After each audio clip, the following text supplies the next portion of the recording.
CPIM হলো কেন?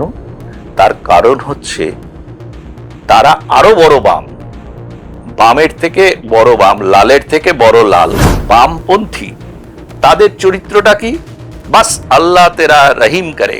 দেশ বিরোধী যে কোনো শক্তিকে দমন করার দায়িত্ব কিন্তু দেশের যে রাজনৈতিক কর্ণধার তাদের ওপরে। অভিজিৎ দীপকে এত যে মিলিয়ন্স ফলোয়ার হয়ে গেল কয়েক ঘন্টার মধ্যে, এটা কিন্তু মানে অন্যরকম হস্তক্ষেপ ছাড়া সম্ভব নয়। অনশনে বসলেন কে? এমন একজন মানুষ যিনি চীনের সঙ্গে অত্যন্ত ঘনিষ্ঠ।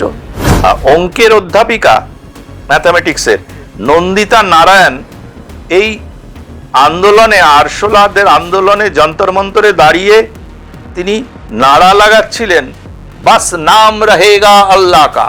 এই যে ধর্মনিরপেক্ষতার নামে ইসলামী ধর্মনিরপেক্ষতার ধামাধরা, সেটা তো বামেরা শুরু থেকেই ছিল, তাদের জন্ম থেকে। স্বাধীনতার সময়ে বামেরা ছিল তোমার মুসলিম লীগের তল্পিবাহক, আর তারা পাকিস্তানের স্বাধীনতা আগে চেয়েছিল। তারা পুরো বঙ্গকে বাংলাদেশের মানে তখনকার পূর্ব পাকিস্তানে নিয়ে যায় বলে চেয়েছিল, ইত্যাদি ইত্যাদি। পরবর্তীকালে সেই বামেদের থেকে সিপিআইএম হলো কেন? তার কারণ হচ্ছে তারা আরো বড় বাম, বামের থেকে বড় বাম, লালের থেকে বড় লাল। তারা একদম চীন যখন ভারত আক্রমণ করলো 1962-তে, তখন তারা চীনকে সমর্থন করে বসলো এবং চীনকে তারা রাস্তা দেখাবে বলে ওপেনলি বলতে লাগলো, এবং 64 সালে ভাগ হয়ে গিয়ে সিপিআইএম হলো। সেটা বড় বাম হলো, আলট্রা লেফট হলো।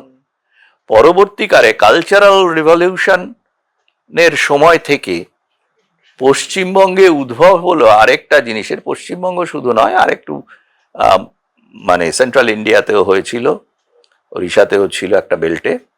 সেটা হচ্ছে আলট্রা লেফট নকশাল যাদের বলা হয়, নকশাল বাড়ি। সেখানেও আমি দেখেছি, তাদের বক্তব্য জানি। এরা কিন্তু সিপিআইএম এর থেকেও বড় বাম, তার থেকেও আরো মানে অতি বাম, অতিরও অতি। এদের কাছে দেশ ধর্ম কিছু নয়, হিন্দু নারীর কোনো ইজ্জত নেই। তারা ইসলাম মেনে একদম সেকুলার। যে দেখো, এরকম বামপন্থী তাদের চরিত্রটা কি? বাস আল্লাহ তেরা রহিম করেগা।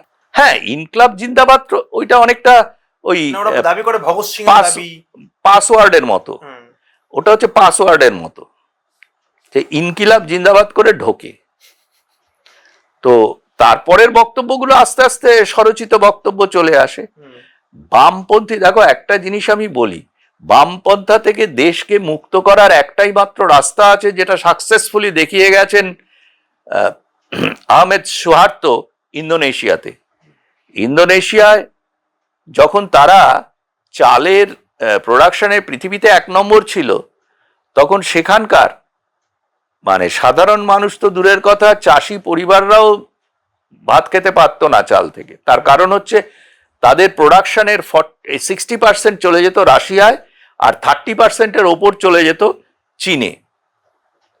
তার জন্যই সুকর্ণর বিরুদ্ধে যখন জনসাধারণ গর্জে উঠলো, তখন ম্যানিপুলেটেড যে ইলেকশন, সেটা সবসময় তারা লিগড ইলেকশন করে। এটা বামপন্থীদের ধর্ম, সে যেরকম বামপন্থী হোক না কেন, চরম হোক,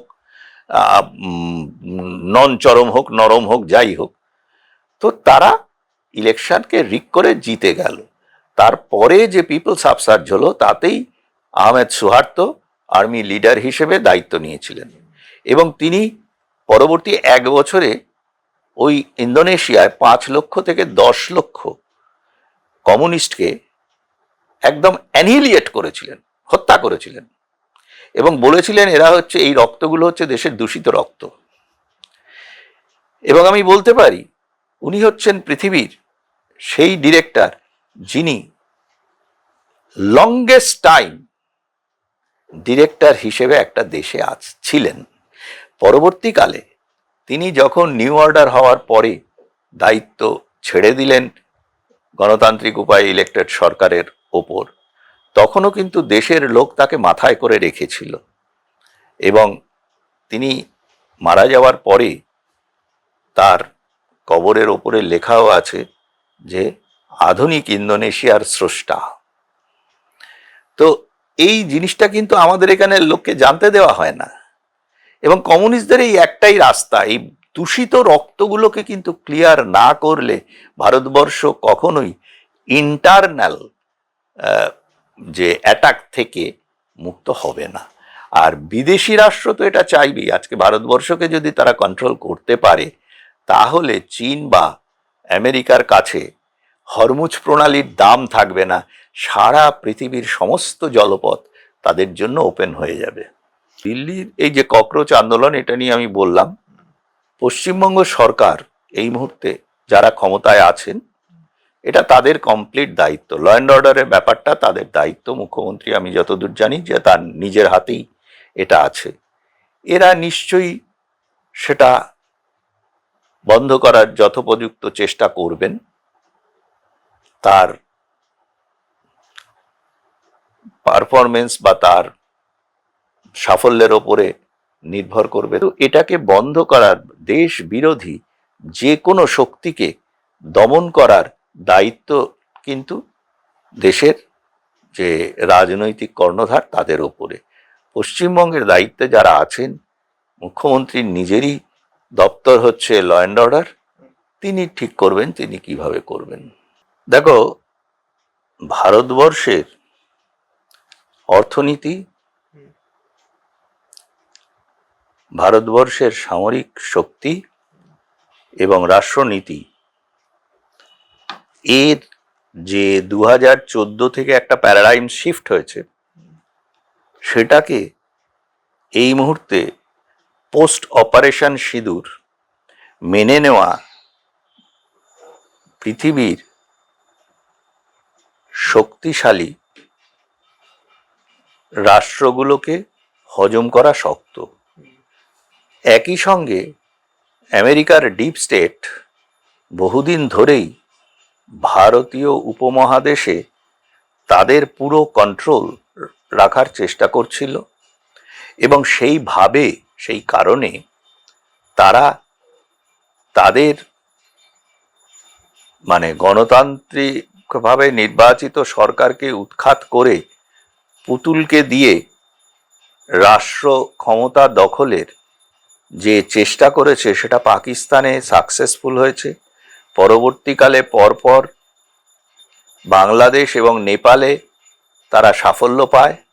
অবশ্যই শেষে তাদের সঙ্গে সাথ দিয়েছিল ভারতের প্রতিবেশী চীন, এবং বিশেষ করে হরমুজ প্রণালীতে ইরানের ক্ষমতা প্রদর্শনের কারণে আমেরিকা এবং চীনের দরকার হয়ে পড়েছিল যে পৃথিবীর এই জলপথটাকে তাদের পক্ষে নিষ্কণ্টক রাখা। রাশিয়া যে বিক্রমের সূর্য অস্তমিত যাওয়ার পরে বহুদিন ইউনিপোলার পৃথিবীর ছিল, এখন মোটামুটি এই দুটো দেশ যাদের কথা বললাম, তারা বাইপোলার পৃথিবী করার চেষ্টা করছে, যেখানে মাথা তুলে দাঁড়িয়ে আছে ভারতবর্ষের মতো শক্তি। সেই জন্য ভারতের শক্তিকে নাড়ানোর চেষ্টা তারা বহুদিন ধরেই করছে। গত 24-এর যে সাধারণ নির্বাচন, সেখানে তারা প্রভূত অর্থ এবং আরো অনেক লজিস্টিক সাপোর্ট দিয়েও কিছু করতে পারেনি। পরবর্তীকালে এই বাংলাদেশ নেপালের কায়দায় তারা এটা করতে চেয়েছে। তার জন্য তারা অভিজিৎ ডিপকে বস্টন থেকে এখানে পাঠায়, এবং অদ্ভুতভাবে দেখো, অভিজিৎ ডিপকের এত যে মিলিয়ন্স ফলোয়ার হয়ে গেল কয়েক ঘন্টার মধ্যে, এটা কিন্তু অন্যরকম হস্তক্ষেপ ছাড়া সম্ভব নয়। সেটা যারাই সোশ্যাল মিডিয়ায় কাজকর্ম করেন তাদের সকলেই বুঝতে পারেন। তারপরে দ্বিতীয় হচ্ছে, দেখো, এদের যে আন্দোলনটা করা হয়েছিল নিটের পরীক্ষার যে প্রশ্নপত্র ফাঁস হয়েছিল তার বিরুদ্ধে, আন্দোলনের সময়টা কখন নেওয়া হলো? আন্দোলনের সময়টা নেওয়া হলো এমন একটা সময়ে যখন নিট পরীক্ষার প্রশ্ন ফাঁসের পরে সেটা বাতিল হওয়ার পরে সাকসেসফুলি নিট পরীক্ষা সম্পন্ন হলো, কোনো বাধাবিঘ্ন ছাড়া, প্রশ্ন ফাঁস ছাড়া তার রেজাল্ট বেরিয়ে গেল এবং ভর্তির প্রক্রিয়া শুরু হওয়ার মুখে। তখন একটা মৃত মুদ্রাকে তোলা হলো এবং অনশনে বসলেন কে? এমন একজন মানুষ যিনি চীনের সঙ্গে অত্যন্ত ঘনিষ্ঠ। অপারেশন সিঁদুরে ভারতবর্ষ রিটালিয়েট করে, তখন তার প্রাণ কাঁদে, কিন্তু পহেলগাঁওয়ে যখন ধর্ম বেছে বেছে হিন্দুদের হত্যা করা হয় তখন তার বিবেক ঘুমিয়ে থাকে। যখন বাংলাদেশে দীপুদাস সহ বিভিন্ন হিন্দুদের পুড়িয়ে মারা হচ্ছিল, তারপর তিনি মোহাম্মদ ইউনিসকে আলিঙ্গনাবদ্ধ অবস্থায় তাকে উষ্ণ অভ্যর্থনা করেছিলেন। এর Himalayan institute of alternative learning বলে একটি ইনস্টিটিউট আছে এবং এর স্ত্রী গীতাঞ্জলি আংমোর সঙ্গে। এটি কিন্তু ইউজিসি রেকগনাইজ নয়, অর্থাৎ এখানে যারা ভর্তি হচ্ছে, যারা ডিগ্রি পাচ্ছে, সেই ডিগ্রি কিন্তু বেআইনি। তাতেও এদের হয়তো অতটা অসুবিধে ছিল না। এছাড়া তার অনেকগুলো আরো ব্যাপার আছে যেগুলো আলাদা করে না বলে শুধু বলি, এগুলো সমস্ত কিছু ফরেন ফান্ডে রান করত এবং এই বিদেশি অনুদানে ভারতবর্ষে যেসব ধর্মীয় এবং সামাজিক সংস্থা এনজিওগুলো চলে তাদের মোস্টলি ভারত বিদ্বেষী কাজের জন্যই কিন্তু ব্যবহার করা হচ্ছিল। সেই জন্য ফরেন কারেন্সি রেগুলেটরি অ্যাক্ট এটা পার্লামেন্টে আসার কথা এবং এটা চালু হলে এই সব অনুদানগুলো বন্ধ হয়ে যাবে। তখন এই পুতুলটি খুব ক্ষিপ্ত হয়ে গিয়ে অনশনে বসে পড়ল কি না, নিটের জন্য। তারপরে তো সেই ফিয়াস্কো সবাই জানে এবং তার অনশন সে ভেঙে দিল। আমি জানি না কি তার সেটেলমেন্ট, কিন্তু অভিজিৎ দীপকের যে আন্দোলন, সেই আরশোলা বাহিনী, ককরোচ, তাদের ব্যাপারটা খুব অন্যরকম জায়গায় নিল, কারণ তারা তো ফরেন মাস্টারদের দ্বারা কন্ট্রোলড। সেখানে দেখা গেল প্রচুর মানুষজন আসছেন যাদের সঙ্গে নিটের দূরতম কোনো সম্পর্ক নেই, এবং তাদের ওখানে যে বিভিন্ন নাড়া লাগানো হচ্ছে তার সঙ্গেই বা নিটের কতটা সম্পর্ক আছে জানি না। যেমন দিল্লির সেন্ট স্টিফেন্স কলেজের অঙ্কের অধ্যাপিকা, ম্যাথামেটিক্সের নন্দিতা নারায়ণ, এই আন্দোলনে, আরশোলাদের আন্দোলনে যন্তর মন্তরে দাঁড়িয়ে তিনি নারা লাগাচ্ছিলেন, বাস নাম রহেগা আল্লাহ কা। সকলে ভাবলো ওরে বাবা কি ধর্ম নিরপেক্ষ। আমি শুধু এটুকু বলে দিই, উনি কিন্তু ওনার হিন্দু নামটা ব্যবহার করেন, ওনার স্বামীর নাম রশিদ আনসারি, এবং এই রশিদ আনসারি এবং নন্দিতা, যে যার কথা বললুম আর কি, এই নন্দিতা নারায়ণ, এর যে মুসলমান নাম কি সেটা আমি জানি না, কারণ তিনি তো বলেন না। এরা কিন্তু এক সময়কার ভারতবর্ষের উপরাষ্ট্রপতি হামিদ আনসারির পরিবারের লোক। হামিদ আনসারির পরিবারের আরেকটি লোকের কথা বলি, যিনি এনডিটিভির প্রাক্তন সাংবাদিক ছিলেন, তিনিও এখানে এইসব নাড়া লাগাচ্ছিলেন, যার সঙ্গে এই নিটের পরীক্ষার কোনো সম্পর্ক নেই। তার নাম গার্গী রাওয়াত, তার স্বামীর নাম ইউসুফ আনসারি। এই গার্গী রাওয়াতও কিন্তু তার মানে পূর্ববর্তী হিন্দু নামটা ব্যবহার করেন, মুসলমান নামটা তিনি প্রচারে রাখেন না। তাহলে কি